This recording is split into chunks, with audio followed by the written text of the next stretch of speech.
Good afternoon, YouTube. It's Sarah, LessOfSarah. This is actually my 50th YouTube video, and I wanted to thank all of my subscribers first and foremost. You guys are great. You're so amazing and supportive. Love all of you.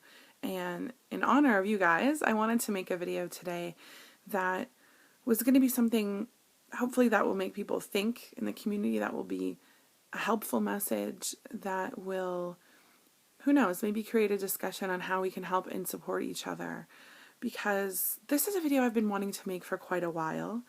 It's a topic that I know probably touches everyone in the community at one point or another. A few weeks ago, I was on Pinterest and I saw a quote, and for me it was super timely and it just hit me like a ton of bricks. It's a quote by Eleanor Roosevelt, and the quote is, "Comparison is the thief of joy." I just want to take it in. Comparison is the thief of joy. So true. I'm sure we've all been there. As soon as you start comparing your journey to someone else's, no matter how well you're doing, it really diminishes that light just a little bit. It starts making you question your success, how well you're doing. No matter what the other feedback you're getting is from the scale, from your clothes,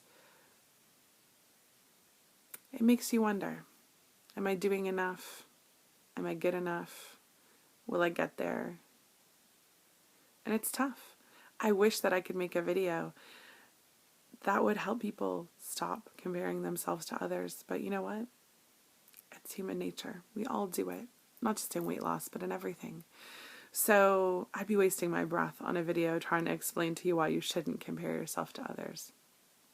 But I will talk a little bit about how to analyze that comparison and how to turn that comparison from probably something negative into a positive. And I really hope that you guys will comment or make your own videos, and let's put some more ideas out there about how we can turn this sort of negative behavior into something positive and motivational that's going to help us all in our journeys.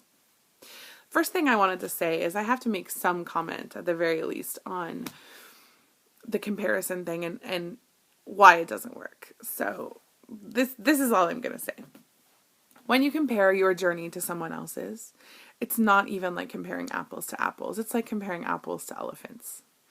It's not the same. It doesn't matter how many things you have in common with someone.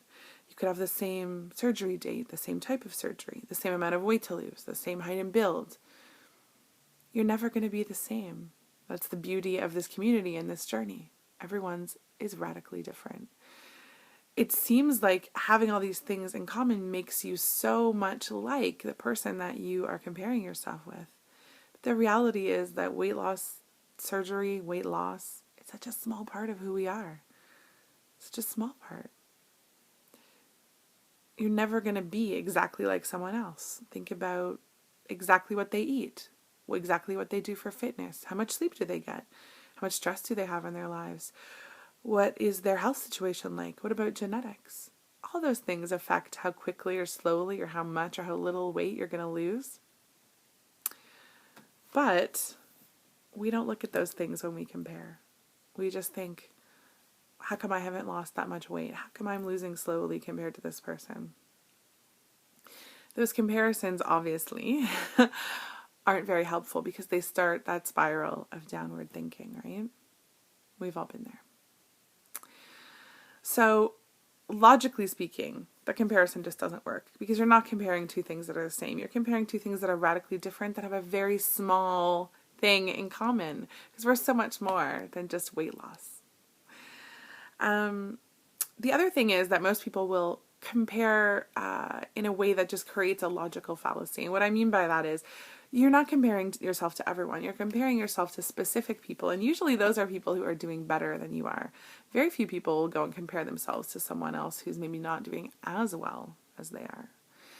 If you're constantly comparing yourself to people who are doing better, then of course you're going to feel like you're a failure, like you're at the bottom of the pack, because that is the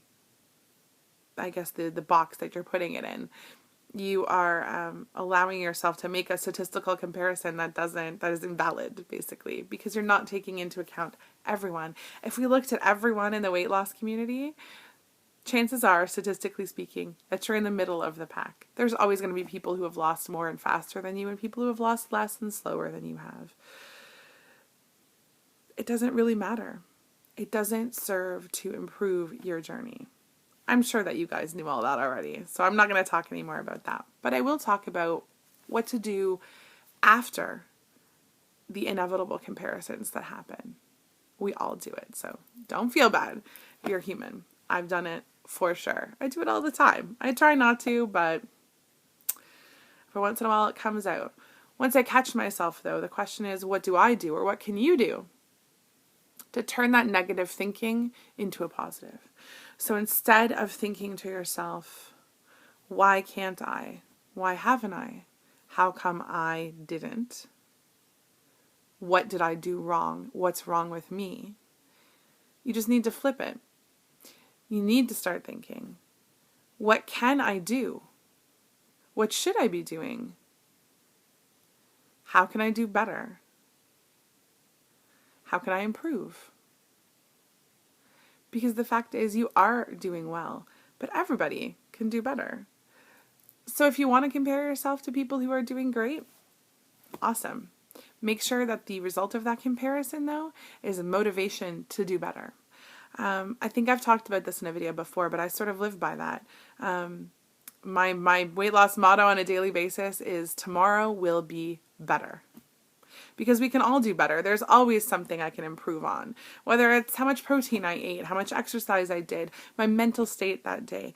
Every day there's something that I can do better on this journey. And that's how I try and approach things from the time I wake up till the time I go to bed, is staying in the moment and then letting go of yesterday and the day before and last year and the rest of my life that preceded this, and looking forward to the next day and how I can do better. And that's where I think comparison can actually be a really helpful tool, because there's nothing wrong with looking at or analyzing your own journey and asking yourself, what can I do better? Can I be eating better? Could I be going to the gym more? Could I be doing, could I be sleeping more? Could I be doing more? Where could I improve in this journey if I want to reach the results that whoever has had? So there is always a way to take those negative thoughts and turn them into something positive. And motivation is an amazing thing. This isn't something that would work for everyone. People are motivated by different things. But if you can try and just take that comparison when it happens, and instead of looking inward and saying, oh, what's wrong with me? What am I doing wrong? Do something with that negative energy. Turn it into something positive. Look at yourself and ask yourself, how can I do better looking at this person? How can I do better? How can I get there? Instead of why am I not there? Another thing is, obviously it's important to just focus on your own journey. You're not going to be able to focus on your own journey all the time. I watch YouTube videos like all the time, so obviously I'm focusing on other people's journeys too. And I enjoy celebrating their success and being part of that, being part of their journey. It's human nature to want to connect with other people. But you do sometimes have to concentrate on your own journey. One of the things that I suggested to another YouTuber and then thought, hey, that's not a bad idea, I should do that too, is to make an NSV jar. So you guys have probably heard of the idea of like a positivity jar where you write down all the good things that have happened to you during the year and then you open it at the end of the year and read them all. Well, this is sort of the same idea. So I did it. I got myself a jar, and inside I put some little sheets of paper. You can see there's a bunch in there. And every time I have an NSV, I write it on a sheet of paper and I stick it in this jar. When I'm feeling down, when I'm feeling discouraged, when I have those moments of doubt, when I see someone who is just killing it and I'm like, oh, I take out the NSV jar. I take out each sheet and I read it. I read it and I take in everything in this journey that has happened, that has been such a blessing. Every victory that I've had. I look and see how far I've come, and I refocus my attention on myself where it belongs, on my own journey, and I celebrate my journey. And it really does change your outlook for the day, I promise. So it may be something that you might want to try. I don't want to make this video super long, so I have one more thing to talk about. There's lots of YouTubers that have great little openings and closings to their videos. There's tons, but like Miss Sasha LaRue has her ting. Love it. You got people like Rob Reno who have their awesome sort of parting sayings. And I have to admit, I've been a little bit jealous. I'm like, I want to have one of those. I want to be able to have a cool sign off. But, you know, I wanted it to come out a bit more organically. I didn't want to have to sit down and think of something.